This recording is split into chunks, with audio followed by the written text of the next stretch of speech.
நம்ம சேனலில் வீடியோ போட்டோடனே உங்களுக்கு மெசேஜ் வரணும் அப்படின்னு நீங்கள் நினச்சிங்கன்னா ரைட் சைடில் இருக்கிற ரெட் கலர் சப்ஸ்கிரைப் பட்டனை ப்ரெஸ் பண்ணிக்கோங்க. அப்படியே பக்கத்தில் ஒரு பெல் சிம்பிள் வரும், அதே கிளிக் பண்ணிட்டீங்கன்னா உங்களுக்கு மெசேஜ் தவறாமல் வரும். சரி, வாங்க வீடியோக்குள்ளே போகலாம். இப்போ நான் சொல்ல போகிற ஒரு பதிவு உண்மையாகவே ஒரு நடந்த சம்பவம். இந்த சம்பவத்தை கேட்கும்போது உண்மையிலுமே உங்களுக்கு மனசு அப்படி ஒரு புத்துணர்ச்சி ஏற்படும். ஸோ ஸ்கிப் பண்ணாமல் கடைசி வரைக்கும் நான் சொல்கிறத கவனித்து கேளுங்க. வித்யா நடராஜன் அப்படின்ற 2 தம்பதிகள் ஒரு ஃப்ளாட்டில் வசித்து வந்துகிட்டு இருக்காங்க. நடராஜன் பேங்க்கில் வேலை செஞ்சுட்டு ரிட்டையர்ட் ஆகி போன ஒரு ஓய்வு பெற்ற பணிக்காரரு. அதே மாதிரி அவங்க ஒய்ஃபு ஹவுஸ் ஒய்ஃபு. அவங்களுக்கு திடீர்னு கால் முறிவு ஏற்பட்டு வீட்டில் வேலை செய்ய முடியாத நிலையில் இருக்காங்க. அப்போது தெரிஞ்சவங்களுக்கு சொல்லி விடுறாங்க, இந்த மாதிரி யாராவது வேலைக்காரிங்க கிடைச்சா வீட்டுக்கு கொஞ்சம் துணையாக அமுச்சு விடுங்க, என் பொண்டாட்டிக்கு கால் உடஞ்சி போச்சு அப்படின்னு சொல்கிறாரு. அதன்படி ஒரு அம்மா வராங்க. திடீர்னு கதவை தட்டுறாங்க. கதவை திறந்து அவர் பார்க்குறாரு. யாருமா நீ, என்ன வேணும்னு கேட்குறாரு. அதுக்கு அந்த அம்மா சொல்கிறாங்க, என் பேர் கோவலம், நான் வேலைக்கு வந்திருக்கேன் அப்படின்றாங்க. கோவலமா கோகிலாவா அப்படின்றாங்க. கோவலம் அப்படின்றாங்க. எனக்கு அப்போ தான் அந்த பேர் பார்த்தீங்கன்னா புதுசாக தெரிஞ்சுது. இது வரைக்கும் கோவலம் அப்படின்ற பேரையே நான் கேள்விப்பட்டதே இல்லையே அப்படின்னு சொல்லிட்டு யோசிக்கிறாரு. அதுக்கப்புறம் சரிம்மா என்ன விஷயம் அப்படின்னு கேட்குறாங்க. நான் வேலைக்கு வந்திருக்கேன், உங்களுக்கு தெரிஞ்சவர் தான் இந்த வீட்டு அட்ரஸை கொடுத்து என்னை அனுப்பிச்சி விட்டாங்க அப்படின்றாங்க. சரிம்மா எவ்வளோ சம்பளம் எதிர்பார்க்குற அப்படின்னாங்க. எனக்கு அதெல்லாம் எதுவும் வேணாயா, சாப்பாடு கொடுத்து ஆனால் ரூமு கொடுத்துடணும். நான் இங்கே எனக்கு தங்கறதுக்கு எதுவும் இடம் இல்லை. நான் ஏற்கனவே தாம்பரத்தில் வேலை செஞ்சுக்கிட்டு இருந்தேன். அந்த வீட்டு ஓனரு துபாய் போயிட்டாரு, அதனால் இந்த வீட்டுக்கு வந்திருக்கேன் வேலைக்கு அப்படின்றாங்க. சரி உள்ளவாமா, எனக்கு என் பொண்டாட்டிக்கு கால் உடஞ்சிருக்கு, அதுக்கு தான் உதவி தேவை, நீ இங்கேயே இருந்துக்க, 6000 ரூபா சம்பளம் தரேன் அப்படின்னு சொல்கிறாங்க. பரவாயில்லையா, உங்கள் இஷ்டம் அப்படின்னு சொல்லிட்டு ஏதோ ஒன்று சொல்லிட்டு அவங்க பட்டுக்கும் வீட்டுக்குள்ளே போகிறாங்க. ஆனால் அவங்க பார்க்கறதுக்கு ஒரு 50 வயசு இருக்கிற மாதிரி இருக்கும். ஆனால் தோற்றத்தில் 30-35 வயசு மாதிரி தான் தெரியுது. அப்படி ஒரு பளபளப்பான மேனியாட்டு இருக்காங்க. அப்படி இருக்கும்போது நம்ம நடராஜனோட மனைவியோட தங்கச்சி மாதிரி அவங்களுக்கு முறை தோணுது. பட் இருந்தாலும் இவருக்கு ஃபஸ்ட்டு பிடிக்கவே இல்லை. ஆள் பார்க்கறதுக்கு கிழிஞ்ச சேலை, தலையில் எண்ணெய் வைக்காத முடி, கொஞ்சம் ஏழ்மை அவங்க முகத்திலே தெரிஞ்சுது. இப்படி இருக்கிற பொண்ணை யார் தான் நல்லா பார்த்துப்பாங்க. சரி ஏதோ ஆக மொத்தம் எங்கள் வீட்டில் இடம் இல்லைம்மா, இப்போது நீ எங்கே தங்க போகிற அப்படின்னு கேட்குறாங்க. பரவாயில்லையா, நான் கிச்சன்லேயே படுத்துக்கிறேன் அப்படின்னு கோவலமும் சொல்கிறாங்க. சரின்னு வேலையை ஆரம்பிக்கிறாங்க. வேலையை ஆரம்பித்ததுக்கப்புறம் அவங்க கொஞ்சம் கொஞ்சமாக சமைக்க ஆரம்பிக்கிறாங்க. முத நாள் சமைக்கும்போது நடராஜனுக்கு பிடிக்கவே இல்லை. என்ன சாப்பாடு இது, கொஞ்சம் கூட பிடிக்கவே இல்லையே அப்படின்னு கடுப்பில் என்ன பண்ணுறது, மனைவிக்கு கால் உடஞ்சிச்சு, இதெல்லாம் சாப்பிட்டு தான் ஆகணும் அப்படின்னு சகிச்சுக்கிட்டு சாப்பிட்டுட்டு இருக்காங்க. ஒரு நாள் முட்டைக்கோசை வேக வைக்கிறேன்னு சட்டியை கருவு விட்டுறாங்க. அப்போது நடராஜனோட மனைவியே ஏஞ்சி திட்டுறாங்க. என்ன நீ இப்படி தான் சமைப்பியா, சட்டியை கருவு விட்டியே, உன் நினப்பு எங்கே இருக்குது, ஒழுங்காக வேலை செஞ்சா செய், இல்லாட்டி இங்கேருந்து போயிடு, எதுக்கு எங்கள் உயிரை வாங்குற அப்படின்னு திட்டுறாங்க. மன்னிச்சுக்கோங்கம்மா, ஏதோ ஒரு நினப்பில் விட்டுட்டேன் அப்படின்னு சொல்கிறாங்க. இது வரைக்கும் அவங்க சாப்பாடு சாப்பிட்ட அவங்களுக்கு கொஞ்சம் கொஞ்சமாக ஒரு மாதத்துலேயே அவங்களோட சாப்பாடு பிடிச்சி போயிடுச்சு. நல்ல சாப்பாடு, அதுக்கப்புறம் பலகாரம், ஸ்வீட் ஐட்டம்ஸ் எல்லாமே விதவிதமாக செஞ்சு போட ஆரம்பித்தாங்க. ஒரு அக்காவை பார்த்துக்கிறத மாதிரியே அந்த கால் உடஞ்ச நடராஜன் மனைவியை கோவலம் பார்த்துக்கிறாங்க. இப்போது கோவலத்தை அந்த வீட்டுக்காரங்களும் நல்லா கவனிச்சுக்கிட்டே இருக்காங்க. எந்த ஒரு ஆடம்பரமும் இல்லை, தன்னோட கஷ்டத்தை சொல்லி புலம்பவும் இல்லை. சாப்பிட்றது, தண்ணி குடிக்கிறது, டீ குடிக்கிறது, இந்த மாதிரி எந்த ஒரு காட்சியும் பார்த்ததே இல்லை. ஒரே ஒரு நாள் மட்டும் நடராஜன் ஒளிஞ்சு நின்று கோவலம் சாப்பிட்றத பார்த்துருக்காரு. அதுவும் வெறும் சொத்தை சாப்பிட்ருக்காங்க. கஞ்சியில் உப்பு கூட போடாமல் சாப்பிட்டுட்டு இருக்கிறத பார்த்துட்டு அவங்களுக்கு கண்ணே கலங்கிடுச்சு.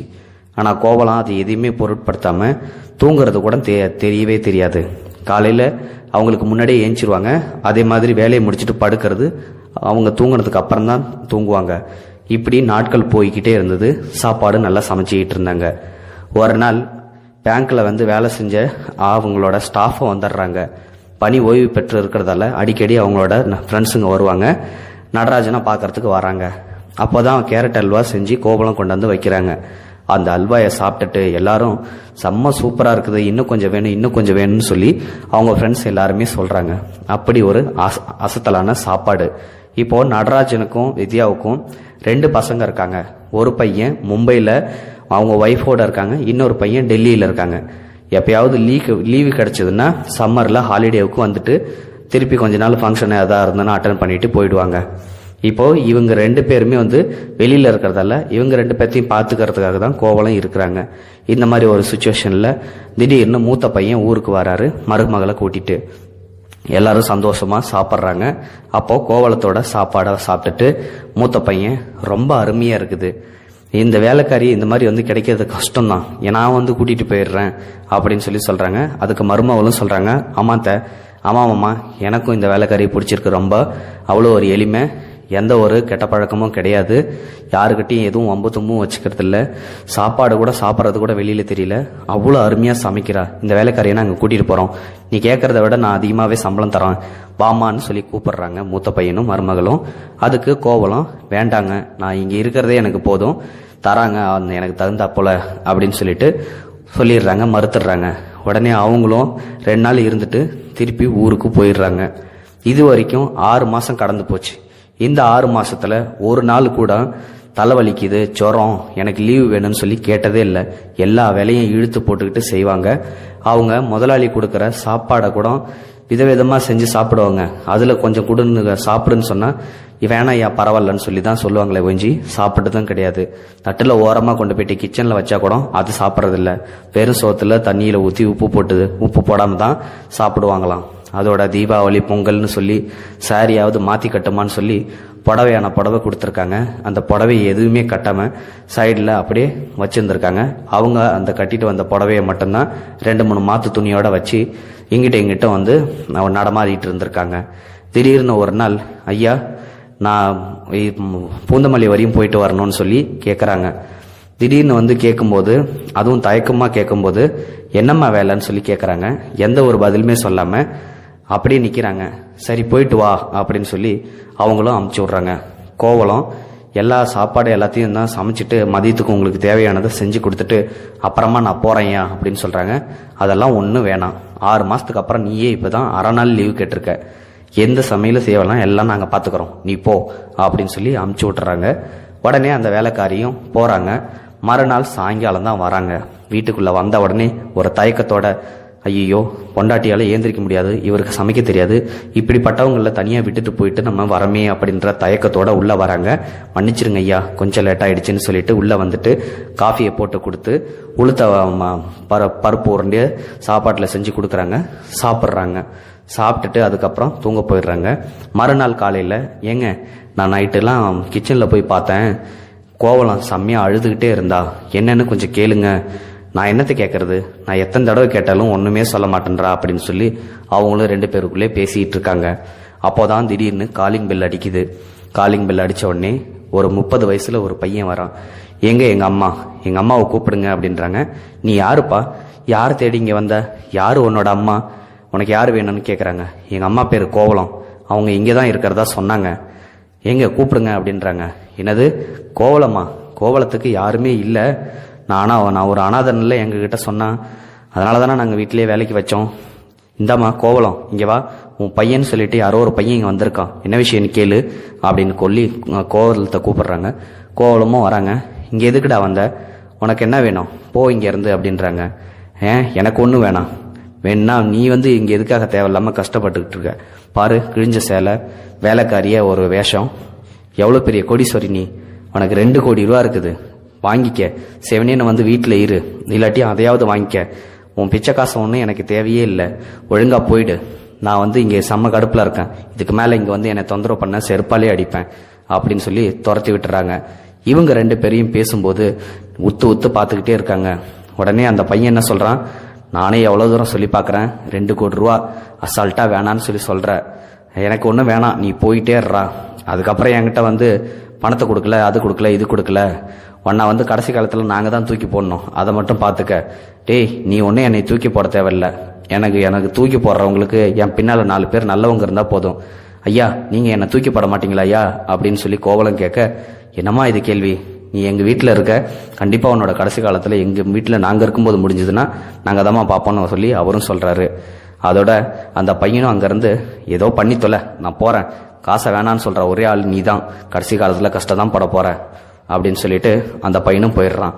உடனே அழுதுகிட்டே உள்ளே போகிறாங்க. இப்போது அவங்க 2 பேரும் கேட்கவே இல்லை. அவங்க கோவலம்மாவே வந்து, ஐயா அம்மா உங்ககிட்ட கொஞ்சம் பேசணும் அப்படின்னு சொல்லி சொல்கிறாங்க. என்னம்மா சொல்லு அப்படிங்கும்போது, எனக்கு கல்யாணம் ஆகி 2 பசங்க இருக்காங்க. அதில் ஒரு பையன்தான் இவன். 2 பசங்களா? ஐயோ, என் 2 பிள்ளைங்கள மறந்துட்டுனே. 2 பிள்ளைங்களையும் நல்ல இடத்துல கட்டி கொடுத்தாச்சு. ஒரு டிராவல்ஸ் ஆஃபீஸ் வச்சுருக்கோம். ஏக்கர் கணக்கில் எங்களுக்கு சொத்து இருக்குது. கல்யாண மண்டபம் பூந்தமண்டியில் கட்டியிருக்கோம். அந்த மண்டபத்தை விற்க போகிறதா நான் நேற்றுக்கு காய்கறி கடைக்கு போனேன்ல, அப்போ என் பையனை பார்த்தேன். அவன் தான் சொன்னான். அதனால தான் உங்கள்கிட்ட நான் நேற்றுக்கு 6 நாள் லீவு கேட்டுட்டு ரெஜிஸ்டர் ஆஃபீஸுக்கு போயிட்டு கையெழுத்து போட்டு வந்தேன். இவ்வளோதான் ஏன் நடந்துச்சு. அந்த 2 கோடி ரூபா மொத்தம் 8 கோடி ரூபாய்க்கு விற்றுச்சு. அதில் 2 கோடி ரூபாய் எனக்கு பங்கு கொடுக்குறேன்னு சொன்னாங்க. அந்த 2 கோடியை தான் வேணான்னு சொல்லி சொன்னேன் அப்படின்னு சொல்லி சொல்கிறாங்க. ஏன் கோவலம், எதுக்கு நீ இவ்வளோ கஷ்டப்படுற? நான் நினச்சேன் உன்னோட தோற்றம் தான் பார்க்கறதுக்கு 30-35 வயசு மாதிரியே இருக்குது. ஆனால் உனக்கு வயசு 50ன்னு நினச்சப்பவே நீ பெரிய கோடீஸ்வரியாக தான் இருக்கணும்னு எனக்கு இப்போ தான் புரியுது. நான் கூட ஏதோ தானேன்னு உன்னை எடை போட்டுட்டேன். ஏன் கோவலம், நீ எதுக்காக கஷ்டப்படுற? அந்த 2 கோடியை வாங்கிட்டு கால் மேலே கால் போட்டு உட்காந்துட்டு ஜோராக சாப்பிட்லாம்ல அப்படின்னு சொல்ல, வேண்டாயா, அந்த மாதிரி உழைக்காம வர்ற காசு எனக்கு தேவையே இல்லை. என் வீட்டுக்காரரு ஒரு ஆக்சிடெண்ட்டில் இறந்து போயிட்டாரு. அதுக்கப்புறம் இந்த பசங்களே என்னை ஏமாத்துறானுங்க. அப்படி ஏமாற்றி திருப்பி கொடுக்குற காசை நான் வாங்கி என்னையா பண்ண போகிறேன்? அந்த காசு ஒன்று எனக்கு வேணவே வேணாயா அப்படின்னு சொல்கிறாங்க. எவ்வளோ சொல்லிட்டோம், நீ கேட்க மாட்டேன்றே கோவலம். சரி, இவங்க வேலையை பாரு அப்படின்னு சொல்லி அனுப்பிச்சி விட்டுறாங்க. அதுக்கப்புறம் இவங்க 2 பேரும் பேசிக்கிறாங்க. பாத்தியா, நம்ம எவ்வளோ பெரிய பணக்காரியை எங்கள் வீட்டில் ஒரு வேலைக்காரியாக நம்ம அடைச்சி வச்சுருந்துருக்கோம். என்ன சொல்கிறதுனே எனக்கு தெரியல. சரி, இருந்துட்டு போட்டுங்க, அவள் பாட்டுக்கு அவள் வேலையை பார்க்கட்டும், நம்ம பாட்டுக்கு நம்மளா இருப்போம் அப்படின்னு சொல்லிட்டு நைட்டு எல்லாத்துக்கும் சாப்பாடு சமைச்சு போட்டு பரிமாறிட்டு அவங்க ரூமுக்கு தூங்க போயிடுறாங்க. கோவலமும் கிச்சனில் தரையில் படுத்துக்கிட்டாங்க. இப்போது காலைல ஏஞ்சி உடனே வராங்க. தினமும் காலைல ஏஞ்சி உடனே டிகேஷன் போட்டு ரெடியாக இருக்கும் கோவலம். இன்னைக்கு எங்கே கோவலத்தை காணோம்? கோவலம் என்னம்மா பண்ணுற அப்படின்னு சொல்லிட்டு அவன் நடராஜன் உள்ளே வராரு. கிச்சன் உள்ள காணோம். உடனே மனைவி கிட்ட சொல்கிறாங்க, ஏய் இங்கே பார், கோவலத்தை காணோம் அப்படின்னோடனே முல்லை அவங்களும் நடந்து வராங்க. வந்துட்டு எங்கே உன்னையும் காணோம் அப்படின்னு சொல்லிட்டு பார்க்குறாங்க. ஒரு லெட்டர் மட்டும்தான் இருக்குது. அந்த லெட்டரில், ஐயா அம்மா என்னை மன்னிச்சிருங்க. எப்போ நான் ஒரு கோடீஸ்வரின்னு சொல்லி உங்களுக்கு தெரிஞ்சு போச்சோ, இதுக்கப்புறம் என்னை அதட்டி வேலை வாங்குற தன்மை உங்களுக்கு வராதுன்னு எனக்கு நல்லாவே தெரியும். எனக்கு ஏழ்மை தான் பிடிக்கும். அதனால தான் அந்த 2 கோடி ரூபாயே நான் வேணான்னு சொல்லி ஒதுக்கி என் பையனையே செருப்பால் அடிப்போம் போடான்னு சொல்லி துரத்தி விட்டது. அப்படி இருக்கும்போது இந்த வீட்டில் நான் இருந்தால் என்னை வேலை வாங்க முடியாமல் நீங்களும் அவஸ்தைப்படுவீங்க, நானும் வேலை செய்ய முடியாமல் அவஸ்தைப்படுவேன். அதனால் நான் இங்கேருந்து போகிறேன்யா. ஆனால் நான் சும்மா ஒன்றும் போகல. இதுக்கப்புறம் நீங்கள் என்னோட சம்பள பணத்தை என்ன பண்ணுறீங்க அப்படின்னா உங்ககிட்ட நான் கேட்கும்போதெல்லாம், நீங்கள் கேட்கும்போதெல்லாம் நான் வேணான்னு சொன்னேன்ல, சம்பளத்தை மொத்தமாக வாங்கிக்கிறேன்னு சொல்லி சொன்னேன்ல, அந்த காசை மட்டும் அடையாறில் இருக்கிற அனாத ஆசிரமத்துக்கு கொடுத்துருங்க ஐயா. உங்கள் ஞாபகம் அர்த்தமாக ஒரே ஒரு டம்ளரை மட்டும் நான் எடுத்துக்கிட்டு போகிறேன்.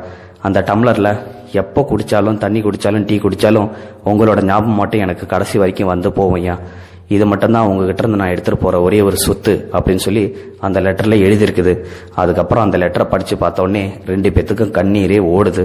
பக்கத்தில் பார்த்தா அவங்க கொடுத்து வச்ச புடவை எல்லாத்தையும் ஒரு செல்ஃபில் வச்சுருக்காங்க. அதை பார்த்தோன்னே இன்னும் பயங்கரமாக கண்ணீர் விட்டு அழுகுறாங்க. இப்படிப்பட்ட மனசு யாருக்கு வரும்? இப்படிப்பட்ட வேலைக்காரியை நம்ம ஒன்றும் தெரியாத மாதிரி இவ்வளோ நல்லா அதட்டி உதட்டி முதல்ல சாப்பாடெலாம் சரியில்லைன்னு சொல்லிட்டு சனினெல்லாம் திட்டிருக்கமேன்னு சொல்லிட்டு 2 பேரும் கதறி இருக்காங்க. இந்த கதறின பதிவை தான் ஒருத்தர் முகநூல் பதிவில் பதிவிட்டு இருக்காங்க. அந்த பதிவை தான் உங்ககிட்ட நான் இப்போ சொன்னேன். இது உண்மையாலுமே நடந்த ஒரு சம்பவம். இந்த வீடியோ பிடிச்சிருந்தா லைக் பண்ணுங்க, ஷேர் பண்ணுங்க. இந்த வீடியோ பற்றின கருத்துக்களை மறக்காம கமெண்ட் பாக்ஸில் போஸ்ட் பண்ணுங்க. நன்றி, வணக்கம். இது போன்ற செய்திகளை உடனுக்குடன் நீங்கள் தெரிந்து கொள்ள மறக்காமல் எங்களுடைய சேனலை சப்ஸ்கிரைப் செய்யவும், கூடவே பக்கத்தில் வரும் பெல் ஐக்கானையும் கிளிக் செய்யவும்.